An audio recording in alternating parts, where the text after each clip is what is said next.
Hi everyone, my name's Gayle Alexander from Ava Alexander Virtual Assistant, and I'm here today as Alison from Virtually has asked me to come along and talk to you about video and how you can use video more efficiently in your business. So I want to give you 5 areas to concentrate on when it comes to video to be more efficient, and these tips will always help you to be prepared when going to do some video for your business. When you're thinking about video, a lot of people think about, oh my goodness, what type of video am I actually going to do? I don't know what to film. Well, to be honest, there are so many different types of video that you can be doing and that you could be using for your business to get in front of your ideal customer and to entice and educate and enthrall and keep your audience with you. So I'll give you a few examples of what type of videos, first of all, that you can be doing to think about. So first of all, you want to tell your audience your story, who you are, why you became into the business that you're in, and what led you to produce that product or service. Explain how this really helps your customer, because that is what is going to sell you to your customer. They're going to buy from you rather than the product or service itself, because they could really get that from anyone else. They want to know why you are the best person to do what they are looking for. So you want to sell your story as part of that transformation that they are going to get when they work from you. And you can do that through video because it comes across as more authentic, because they are seeing you talk, be more passionate, because passion is very hard to get through in words and on paper. Much more easy when it's coming from a real person in video. In the world that so many people are turning to video because it's so much quicker and they are so time poor, video is one of the ways to get in front of your customer. So another video that you can do that's similar to that is about the business. So what the business actually does, what it actually sells, and what it provides to the customer. And so you can show yourself or show your customers around the business itself. Show your workstation, so show where you travel to every day, show your employees if you have any, and show that journey in and out of the business so that people can get a better feel and really feel a part of your story and feel connected with you. So they're the sort of starter videos, should I say, and then you can move on to your how-tos. So obviously you're going to explain what your products are, how they work, what they do for you, and then demonstrate them. So a demonstrator video, which is what so many people will search on YouTube for, because when you think YouTube is the second biggest search engine behind Google, as opposed to a social media platform, people go to YouTube quite often, one for entertainment and all those cat videos or dog videos or whatever else, but also how to do this. How does this work? That's what they're going to search for. Then you can move on to offers. So say you have a product or service that you're going to offer. So when I'm filming this, we're coming up to Black Friday, and again after that Christmas. So then you'll also have celebration days, Hanukkah, Diwali, New Year's Eve, Valentine's Day, birthdays, anniversaries. With the right marketing, these holidays are very relevant to some businesses, not all obviously, but that's when you can provide and explain an offer. So you can come online and say, hey, it's coming up to Halloween, so we have this product on offer. So say you are a provider of costumes. Perfect. Halloween, we have a buy one, get one free, that kind of thing. So you can explain that, and it also gets in front of people. So when you're talking about offers, again, you would use it as new products. So when you're launching a new line, you can demonstrate, well, we've just added this product. So this makeup set to my product line, or this shoe, or this set of fishing rods, because video works with any type of business. It really does. Doesn't matter who the customer or the client is, it really will work for anyone. You can use user generated content.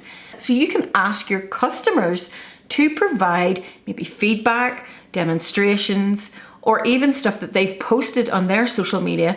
And if you ask for permission, which you must do, you can reshare that on your social platforms. So you don't always have to wreck your brain thinking of what type of video content you want to put out there. You can use user-generated content too. Question and answers. So say you have a business that people are unsure of what it is or how it's going to transform. You can either one, do a question and answer where you say, I'm coming online on my website, on this platform.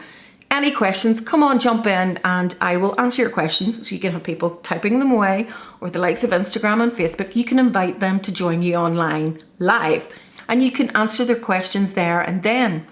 Or you can bring on a product expert that is in relation to your business. So say you were a chocolatier, you could have a chef coming on and saying, right, well, this product line I use in this type of recipe, or a gift service. You could say, well, I provide these gifts, and bring a guest expert on that maybe provides hampers. So a complementary product expert you can bring online. And so you're cross-promoting each other's business or service. But when you think about it, it'll double your, potentially double your audience. It means it opens your audience up to other people. So not only is it creating great content, it is also adding additional viewers to your audience. So a few other ones I'm going to just quickly mention. Giveaways. You can come on to your social platforms and quickly go, first 100 people to comment and share, post and like, first 12 days of Christmas or first days of Advent or Easter, whatever. We have a giveaway. First 100 people that come on, and then you can explain what that giveaway is. Testimonials, which is sort of talked about earlier. Testimonials are something new and something I would love to see people do more of, rather than writing their testimonial.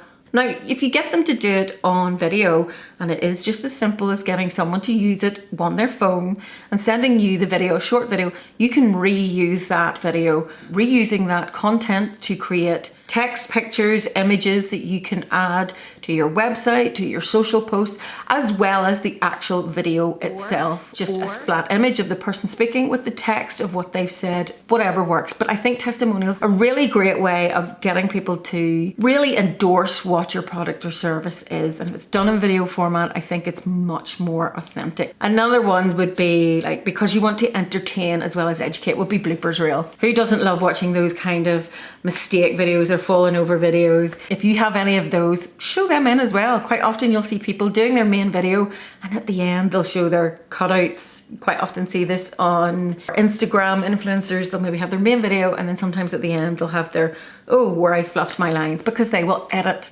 So there's a whole range of different videos. There's so many more that I could talk to you, but I want to talk about the next thing. How am I going to do it? What am I going to use to film with? So first of all, everyone, well, I would say everyone has a really great phone in their back pocket or their handbag or wherever. Your smartphone. Smartphones today, the cameras on them are amazing. The pixels and the resolutions that you get and the functionalities now that you get, being able to adjust like the likes of ISO and white balance and those settings is incredible. And you can use that perfectly well to create video for your business. When you start off, do it with your video, or to make it slightly better and more professional, even get a selfie stick or a monopod, and that'll help you with stability to make it look less shaky. Or you can have a mount, is this like a gorilla mount or an octopus mount, this one's called, where you can have it set down like this, or you can actually tie it round, say, a lamppost if you're outside, or railings or something like that. So it makes it really versatile. Then next on, you could maybe use, what I have set up here is your iPad. I use these quite often taking videos. You can attach a mic to, and the quality is fantastic. I use these at mobile events for testimonials, and it works really well. All you need to do is get a tripod, and then you can get these specific mounts that hold on to your iPad, and there's just a wee sticker here. If you don't want the person that you're videoing to look at themselves all the time this way around, you get them to look into this camera, but point an arrow to, so they know that where they're looking to. So that's just a small wee tip there. Next up, you can use obviously your camera. So a mirrorless camera, DSLR camera, whatever camera you have, they are obviously the next step up of creating videos. After that, you have the likes of a GoPro or an action cam, something like this. So again, there's different ranges of price. So So you don't want to go full on with the likes of the newest GoPro. There's these sort of action cams that I have and I play with. If it's relevant to your business, you know, don't feel you have to get these if it's not relevant to your business. And then of course, drones. When you're talking about what to film with, you need to think about your camera. So I've talked about that, but also your lighting and your sound and your setup. Now, my lighting here is a little bit strange because I am in a temporary setting. This is not my normal work office. I have a desk ring light and then my lighting here. But if you don't have that, remember daylight is fantastic. So if you can have the daylight in front of you looking at you, preferably if you can on a an overcast bright day. Overcast is better. It's because you don't get the changing shadows when it's sunny. I have filmed videos and the sun has come in and out behind the clouds. So at one point, the whole room is black and it's just my face. And then the next minute, we're whole completely bright and it just plays havoc with the camera. So talking about lighting, if you can get it on a cloudy, overcast, but bright day is better. If you don't have the ability of that, try and get any sort of light source that you can. And depending on what type of video you're doing, obviously if you're just doing an infomercial or that type of thing for your business, it's preferable to get your whole face lit up. And this includes even with the likes of a Zoom video or a client call, it just looks better if we can see your face. If you're doing interviews that's going to be on the internet, let's see your lovely face and your expressions. So I have the small desk light. You can also have larger ring lights, are really portable. And then I have box lights. I also have a light box, which is really fantastic for fine details, smaller, close-in videoing. So say you want to demonstrate sort of jewelry or any kind of small woodwork. But you can easily make that yourself, just getting a big cardboard box and covering it with a well-ironed white sheet and shine in a light on it, and it really lights it up. So again, you don't even have to buy some of these things. You will have them around the house. Sound. Now, sound is really important. Somebody said they would rather watch a video with bad video but great audio than a video with great video and bad audio. You know, because you're going to turn off if you can't hear or understand what they're saying. Also, if you want to repurpose that video content for a podcast, the audio needs to be fantastic. I'm talking to you about audio here, and I'm pretty sure that the audio here is when I listen to it before to check. It is quite echoey because I'm in a massive room here. I don't normally film here. I would normally film in a smaller room where there's less echo. If it's particularly important that the audio is of highest quality, quite often people will get in a cupboard. Voiceover artists will maybe get in a cupboard, or they'll have soundproofed rooms, or they'll have a duvet over them to get the audio correct. Obviously not applicable for video, but when it comes to that, get yourself a microphone. Now, I have a microphone attached to my camera, which is a Rode Pro mic, and it's great. It picks up sound. And there's a whole big difference talking about sound when you go into omnidirectional and single directional mics because of the way they pick up sound. Either they pick it up directly pointing at the camera or all around, so ambient sound. But that is another complete new other topic. But if you don't have a microphone handy, definitely use your earphones. The ones that you use for your phone. They are way better than nothing. So I have seen so many Zoom videos and interviews and Vimeo and Be Live where they have repurposed that video to go on their website. And I've edited some of those, but there's only so much you can do with the audio. So if either person has that microphone with the earpiece on their phone, it makes the sound so much better. So get a microphone. I also, when I'm normally doing recording sound, I have a Snowball Blue Ice microphone and a pop guard. Definitely get a microphone. So next up, I want to talk about framing and setup. So framing, I'm in this frame and I am looking up at my camera only because that's the way the tripod's set, but not the way a lot of videos are done now when you see news interviews and whatever, because we're all working from home, where people are looking down at their camera because it's their laptop. If it's your laptop and it's the camera you're using, which is another thing I forgot to say, a webcam, that is another camera you can use. So I have my wee webcam here. Quite often people are looking down at it.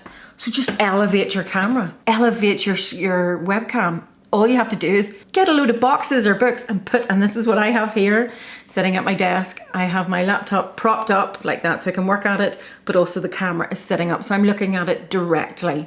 It's also a lot more flattering. more so even if you're looking up, because at times the double chin. So yeah, a framing, also make sure that you are filling the space when I talk about this way, because people don't want to see this dead space. It's really boring. Nothing's happening up here. There's more happening down here. Okay, it's only my jazz hands, but it shows more authenticity, more passion, and it's better showing more of you than more of your ceiling. So you don't want the ceiling shot or the crouch down here or the cut off head shot. So make sure you have what they say is cut off in between your joints. It sounds really bad, but so not at my shoulder, not at my elbow, in between. And also if you can have, I heard as well, 2 fingers between, that's so bad, between your head and the top of the frame. That shows you're filling the space. And then when you're talking about set up your background, again, have something in your background to draw interest. And if you can set the focus, make it slightly out of focus and you completely in focus, but you're talking more advanced there, it gives a bit more interest, but make sure it's not too distracting. But think about that beforehand. And again, that comes to your appearance. Make sure that you're not wearing something that's too crazy, and just so that the person feels comfortable in front of the camera. So that's the last thing when it comes to thinking about how to film. And just a small point on confidence and mindset. I'm doing this as a recording, and so editing. Remember, you can always edit, and that's a great thing when it comes about recording video. If you're doing it live, people tend to get a bit more afraid about live. But once you do it once and do it a few times, you get over that really quickly. And people really like seeing the live because they see the real you without the editing. So if you can do live, do it maybe to a phone and just think that you're talking to your best friend. So this is something that a lady called Vicky Blades in another group's talked about. Talk to the camera screen as if it's your best friend. You know, you're not talking to a large room, which is another confidence thing. You're just talking to a small circle. Makes your video come across much more interesting. And this is for business, unless you're doing amateur dramatic piece, and then that's a whole other thing. So next, want to talk about your pre-setup. So before you start doing your video, make sure you know what you're going to talk about. So your content, your point list. I have my point list in front of me, but I have talked about this so often, I kind of know it off by heart. But also a storyboard. So if you know it's going to be a lot of things that you want to film, have a storyboard of this is how the story goes, but you don't have to film it in that order, because you may need to film scene 6, scene 4, scene 3 in that order due to lighting or permissions of where you are or availability of people. But that way, then you know what you filmed and what you have left to do. So it makes it a lot easier. Storyboarding also gets you thinking about how the video is going to flow and work. So next with that, you want to write up a shot list. If it's really relevant, most of it's not going to be, but you may want a close-in shot, a side shot, looking straight down shot. So there's so many different shots, and it also depends on what type of video you're doing. But when it comes to interviews, if you're doing that, it's quite nice. And if you're able to do it at the same time, have 2 different cameras so that you have one straight on and one sideways, so you can change the angle and it just gives more interest. So a shot list over the shoulder, and then if you're following the person, shows a kind of journey. So if you want to show where you work, it gives a nice flow to the story. It has a start, a medium, middle, and an end. Also a straight down shot. So say you're doing a demonstration of creating something, of baking something.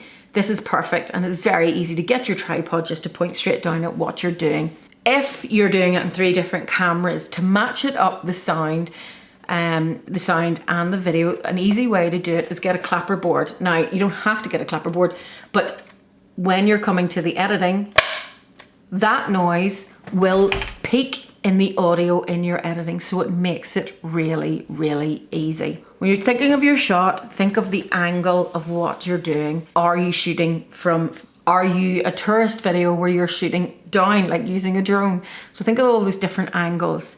Then you'll also want to have different lengths of shots. So establishing shots, a really zoomed out shot which would establishes the whole setting, and then zoomed in shots to find out more details. Once you talked about what you're going to film, how you're going to film it, what you're going to film it with, then you've gone about and filmed it, editing. Now, editing is actually the longest part, because you are taking in all the different shots, video, sound, putting it together, and then taking out the bits you don't want, moving it around, maybe adding graphics. Then you maybe want to add your logo, you maybe want to add a watermark, music, titles, closed captions. There's so many different things. Software, there are plenty of free softwares out there.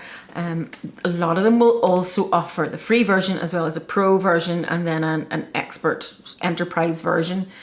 So one I use is Filmora Wondershare. There are plenty of others like vMix, Coral.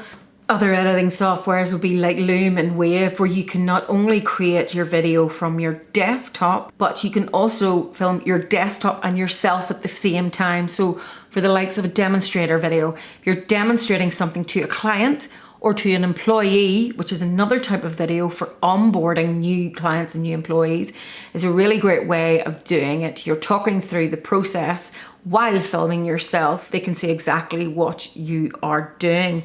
You've also like Magisto, Splice, Capwing, Bcut, Vimeo, ScreenFlow, YouTube as well, Screencastify.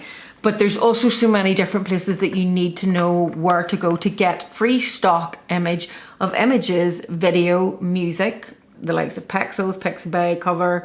These will help to add video clips as well as images that you want to in your video.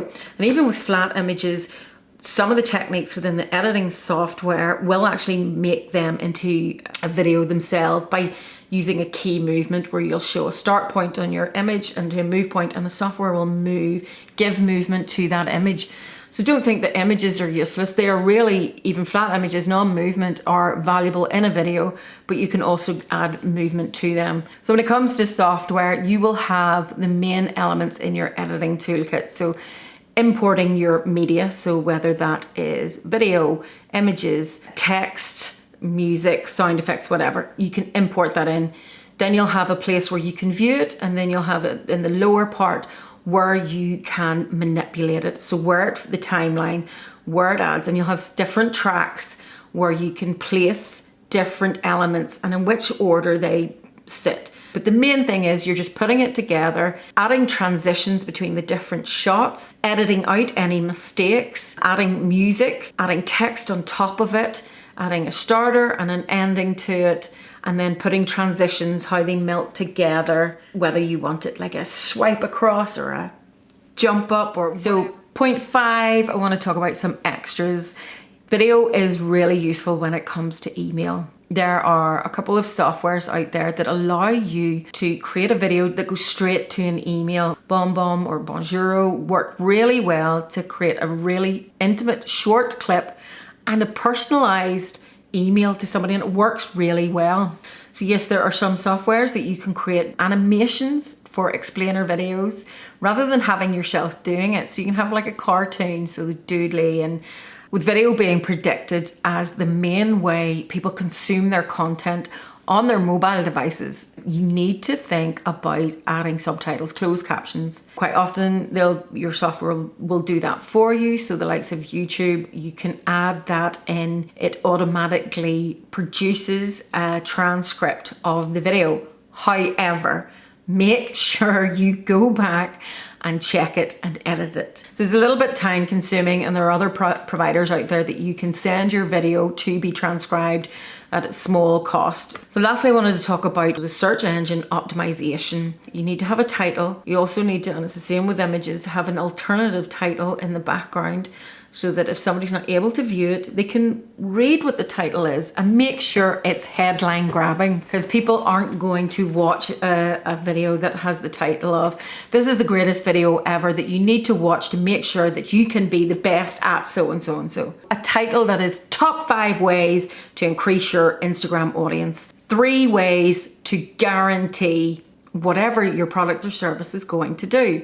Your title needs to be short enough, grab attention, be long enough to have enough information on it, and also to have keywords in it that you need to do research for. So your main keyword would be in your title, and then your description is where you can flood it with more relevant keywords, and not just a word, but a phrase or a couple of words. So when you look at YouTube, you can also have TubeBuddy, where it tells you how high ranking your video is. And when you have plenty of keywords or key phrases, it really improves the ranking of your video and therefore your searchability and findability from your customers. So in your description, describe what the video is, fill it with keywords of what people are searching for. Then if you've product and services, link to those specific ones, so back to your website of where those products and services are. And if you can, in the video, and for YouTube, about 15 minutes, put in timelines of where, talk about this issue at this minute, this issue at this minute. It makes it so much easier and people can skip to the bits that are relevant, if not watch it all. You want people to watch it all because it gives you better ranking. It's not about the number of views, it's about the view time, the view length of your video. 5 things: what to film it with, pre-setup, editing, and some extras. Hope that was really useful. If you want more information or more ideas or help with your video creation, join me at Ava Alexander Virtual Assistant, or you can join the Facebook group at the Video Visibility Lounge. Any questions? Drop me a line.